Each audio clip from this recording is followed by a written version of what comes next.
Continuamos con Sin Filtro, hablando del tema del traslado de los reos a los centros asistenciales, el problema que esto ha creado, el problema de seguridad y también el peligro al que están sometidos todo el personal médico, el personal administrativo, los trabajadores del Hospital San Juan de Dios. Vamos con los mensajes que llegan con la etiqueta SF Traslado Reos.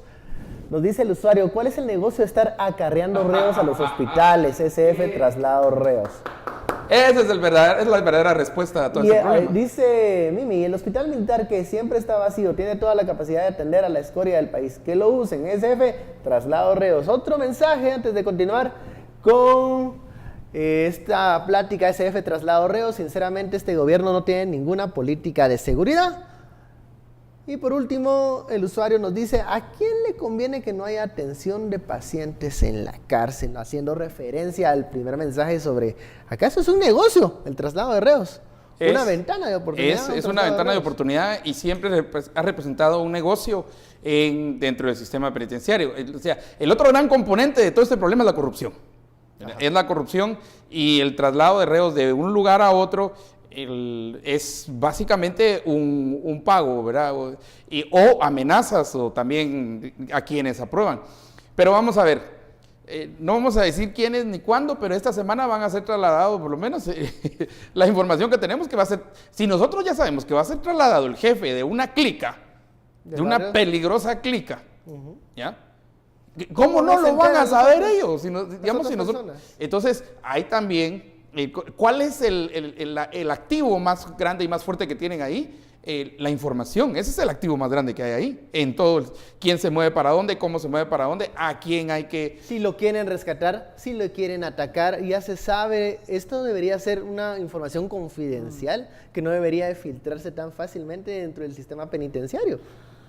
Sí, lo que no sé, y habría que ver los datos, es cuánta gente ha sido liberada en traslados como estos. Yo creo que nos daríamos cuenta que esos números son marginales. Digamos, son casos a lo mejor paradigmáticos o eventos que recordamos porque tuvieron mucho bombo, pero hay muchos de estos traslados y no se producen ni ataques, ni rescates, ni nada parecido. Yo lo veo más como una oportunidad para, por ejemplo, mover determinados bienes, de alguna manera, trasladar información, que se generan algún tipo de privilegios, algún tipo de encuentro, ese tipo de cuestiones. Que dicen que van a una cita médica, pero se desvían a otro lado. Por ejemplo, ¿verdad? Ese tipo de privilegios derivados de la posibilidad que se tiene en el traslado, creo que es lo que supone verdaderamente el negocio turbio en todo esto.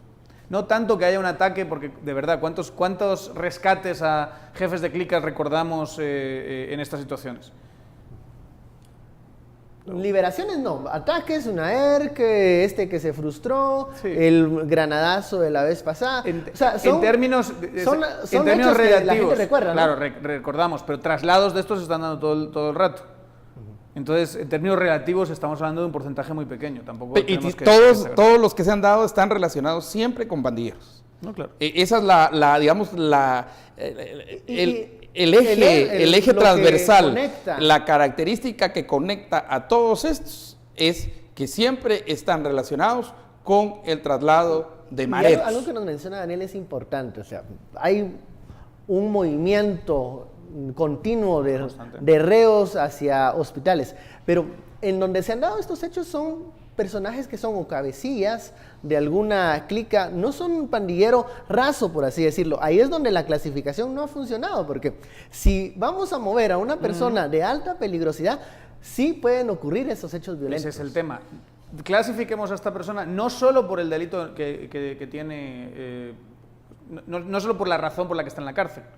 El delito a veces no te va a decir algo sobre la naturaleza criminal del reo, sino por el historial clínico criminal, por el perfil psicológico que se ha hecho, por delitos pasados, y el liderazgo por información que se tiene sobre el liderazgo que tiene en la organización. Exacto. Entonces, una vez que tú has dicho, este reo es uno de los grandes de Guatemala, digamos, como jefe de una mara o como narco y peligroso o lo que sea, se dice, esa persona no sale de prisión.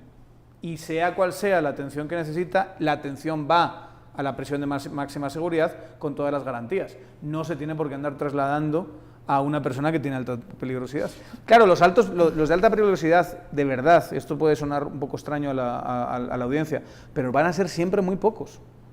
Son los menos. Son los menos. La mayor parte de criminales no tienen ese grado de peligrosidad, teniendo en cuenta esos factores de los que hemos hablado. Y casualidad, que siempre son mareros. Y la información que nos está llegando en este momento es que, por lo menos hasta donde sabemos, es que a los estudiantes ya no los dejarán ir a hacer las prácticas a los hospitales, precisamente por el nivel de peligrosidad. Y los estudiantes, y ya estudiantes de último año, representan, ¿qué te dijera yo? 40%, casi es la mitad de la mano de obra. Un elemento importante. En las emergencias y en muchos lugares pues, de los hospitales. Entonces, esto está teniendo un impacto, pero luego la seguridad de ellos, la seguridad de los pacientes y la seguridad de todo el personal, como decía muy bien la señora, decía, desde el personal de limpieza hasta doctores, ¿verdad? Enfermeras auxiliares. Y otros pacientes. Y otros pacientes. Y aparte los otros. Pero cuando tenés aterrorizado a un hospital, imagínate lo que podrían lograr también. ¿Y qué pasa de los que deben quedarse, ¿verdad? En encamamiento en un hospital. Internados. Sí, claro. ¿Qué pasa en esos casos? Debe irse. Entonces vienen, tal vez muchos pensarán, y con tu argumento de decir, entonces van a tener mejor cuidado, mejor atención.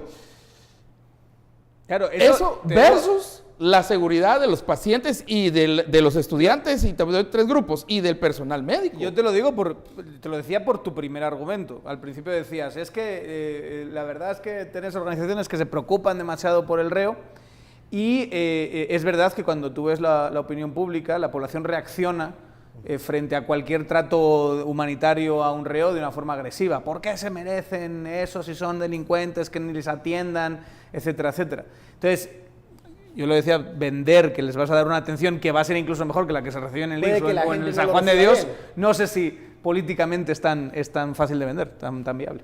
Versus la seguridad de los pacientes. Es un costo que se debe analizar. Es un costo de oportunidad. Es un costo de oportunidad.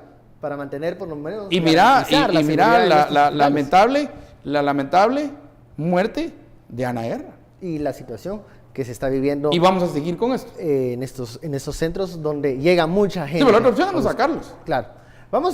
Y eso generaría otro debate para otro día. Se nos ha terminado el tiempo esta noche. Muchísimas gracias, Estuardo, Daniel, y a usted muchísimas gracias por su preferencia. Esto fue Sin Filtro, donde usted saca las conclusiones, las últimas palabras. Feliz noche, nos vemos mañana.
Guatevisión, lo mejor que ves. Bienvenidos a Opinión en Libertad. La noticia que tiene el mundo del fútbol en vilo es que el Tribunal de Honor de la CDAG resolvió suspender a los miembros de la Comisión Normalizadora nombrada por FIFA, la máxima autoridad del fútbol federado internacional. Todo esto a partir de la sanción que un comité ad hoc, que también fue ordenado por FIFA, aplicó a los jugadores en ese entonces del equipo Antigua GFC